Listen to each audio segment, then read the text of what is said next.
worldwide growth of social protection transfer programs, whether cash transfers are conditional or unconditional.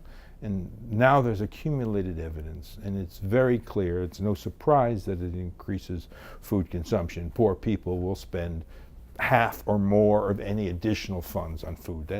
That's been well documented. It's also been shown that they'll diversify. Again, that's not really a surprise.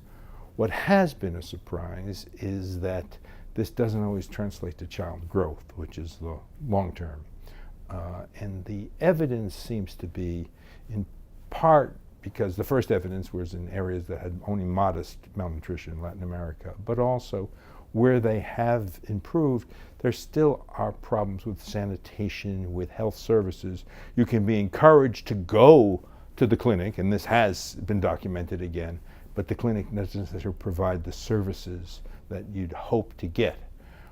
So the goal, the next stage, as it were, for many of these programs is to link them better to behavior change communication. And there have been studies where they've taken cash transfer by themselves, communication by themselves, and then compared them to when they're joint and found that, yes, it works better when they're joint. Some of that studies have been done at IFPRI, but they've been done in other countries as well. That's one way of improving them. Another way is to improve them is to link them to a modest amount of supplementary food.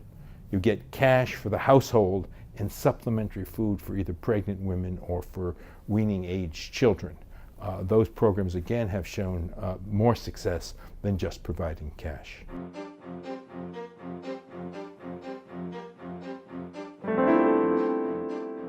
One thing the researchers can help them is to document that synergy. I'm actually surprised how many people have taken research funds and document that people buy food. And to me, that's like saying to find out that the grass gets wet when it rains. I mean, that's not a question.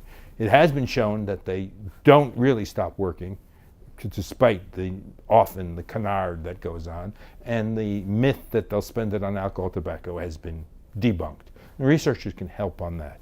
Researchers can also help on showing the synergies, designing pilots which show how communication strategies or improvements of nutrition services complement the social protection.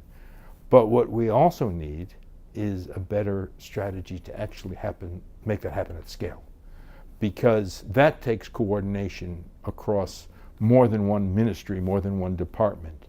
And the research is only the first step. The research tells you why you want to do it, doesn't tell you how you do it. And that's something, again, that needs to be understood better to make the social protection programs go beyond the poverty alleviation, which it's clear it does, in order to be a graduation program as well.